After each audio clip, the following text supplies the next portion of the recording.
Hey everybody, how's it going? James here again with you, and today I got something special for you. I have never shot a nitro piston gun before this got to me. This is a Crosman Fury nitro piston.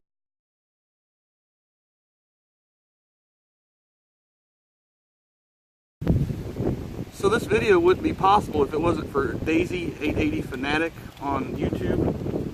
He's been commenting on my videos and such, and said he had a Crosman Fury nitro piston gun that he couldn't get to shoot, and he would send it to me for free. So I took up the offer, and the trade was that I make a video about it and teach young shooters or new shooters about these spring air rifles. This is a nitro piston or gas spring. The other one that I use typically is a coiled metal spring. Okay, so out of the box, these air rifles, you want to make sure if you're going to put an optic on, or the stock and everything, make sure all the screws, nuts and bolts are tightened down before you start shooting. That way nothing gets lost while you're shooting if it didn't get tightened down in factory. So the next thing is to break in your rifle. Now when you typically buy a rifle like this, you probably bought it either online or a department store, which most people probably buy this style of rifle in a department store because it's so cheap and accessible to get. Well, so is these pellets. These are one of my favorites, Crosman Premier Hollow Points, and they come in a tin of 500. Now if you're going to get the gun like this, I prefer, I would go ahead and get a tin of these pellets, not because of the brand or make or model. Use these pellets to break in the rifle. Typically a new rifle like this, it needs to be shot 10-15 times to get the factory lube out of the piston chamber and the barrel. And then after you shoot about probably a couple hundred of these, you'll be able to tell the rifle will be fully broken in. So if you're shooting with an optic on your rifle, if it came with one, make sure all your mounts are tightened down. And if your rifle or gun didn't come with an optic and you're going to put a scope on it like this one, make sure it's rated for Airgun or Magnum spring rifle. Don't just put a regular rifle scope on it, because these types of rifles can damage those scopes no matter how expensive and how well they're made. If it's not rated for an Airgun or a Magnum spring airgun, it's not going to work. Okay, so while you're practicing getting your rifle broken in, with lesser expensive pellets, you want to get consistent no matter what it's grouping down range. You want to be consistent every time, and that's what's going to equal accuracy. These type of rifles will show how good of a shooter you really are. And I've been shooting these style of rifles, well, actually the metal spring kind, for the past 20 years.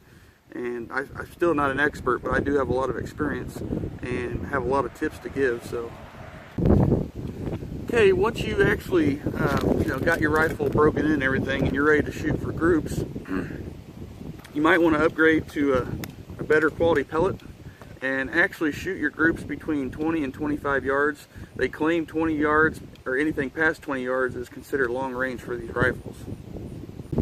Alright, so now I'm actually going to shoot a group for you guys at 20 yards just to show you, once you have a gun properly broken in and finding the right pellet, which shooting for accuracy, the best tip I can give you guys for pellet choice, a high quality pellet, is to shoot the pellet about 20 to 25 times to see what it actually does, because you've already bought the tin of pellets anyway.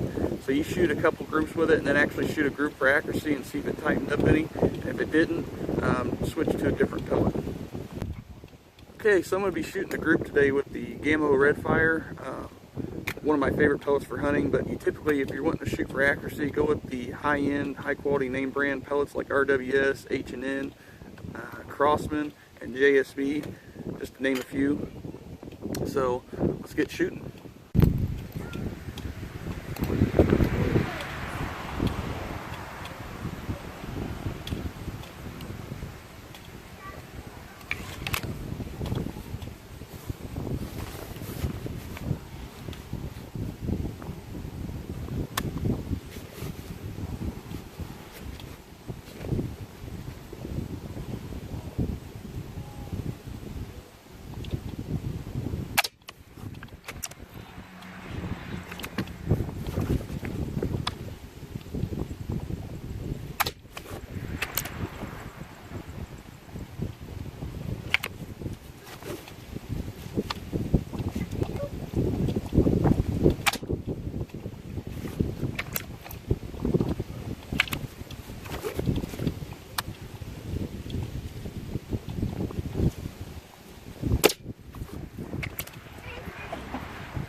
No, leave it alone.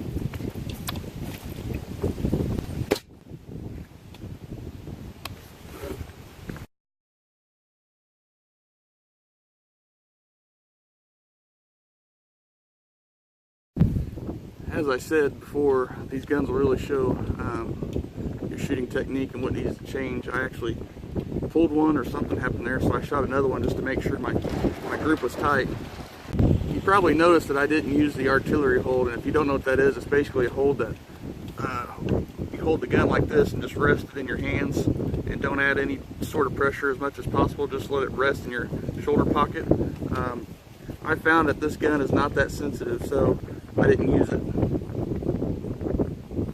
I'm just shooting off some shooting bags, front and rear. My technique is basically taking the gun, getting it up in my shoulder pocket here, setting my cheek down, resting it on the rest, get my back bag here set on the target, and get a good nice cheek weld. This scope sets pretty low and the cheek riser is pretty high on this gun, so it works out perfect. And you basically just line your sights up, you know, and the trigger, just keep squeezing it until it goes off. You don't jerk it or anything like that. And one of the best tips right here I can give you guys is not to blink. That's the worst thing that can happen. When you blink, you have bad follow through, and it'll definitely show down range. Alright everybody, well I'm sure once you follow the break-in procedure of your brand new rifle, gas spring or coiled spring, you'll be shooting a lot better groups, getting it down. Like I said, these rifles are pretty much set at 20 yards. Anything past that's considered long range. So I hope these tips help and tricks.